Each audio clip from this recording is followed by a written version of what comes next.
All Pakistan वापडा hydro electric workers labour union जे सॾ ते हिस्को सब डिवीज़न 7 पारां मुतालबनि जे हल लाइ वापडा मुलाज़मन ऐं अॻवाननि यूनियन जे चेयरमैन सुहेल परवेज़ मेमन जाम यूसुफ समो वहीद सुमरो हाकिम बुकेरो फिदा हुसैन चांडियो मुबीन भान शकील सैतो ऐं ॿियनि वापडा ऑफिस खां एहतजाजी रैली कढी इंडस हाईवे ते धरणो हणी सख़्त नारेबाज़ी कई।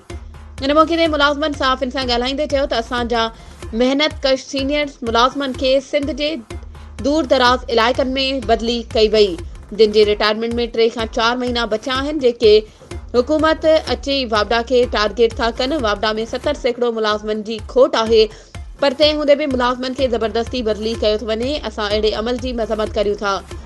जे सीनियर मुलाज़िम बदली थींदा त बिजली चोरी कीअं रुकंदी? कॉन्ट्रैक्ट मुलाज़मनि खे रेगुलर कयो वञे। जेकॾहिं जाइज़ मुतालबा पूरा न थिया त पंहिंजे क़ाइद अब्दुल लतीफ़ निज़ामानी जे सॾ ते मुल्कगीर एहतजाज कंदासीं। वधीक ख़बरुनि ऐं अपडेट्स जे लाइ असांजे चैनल खे सब्सक्राइब कयो ऐं हा, बेल आइकन खे प्रेस करणु न विसारिजो त जीअं असांजी हर नई अचण वारी वीडियो तव्हां ताईं पहुची सघे।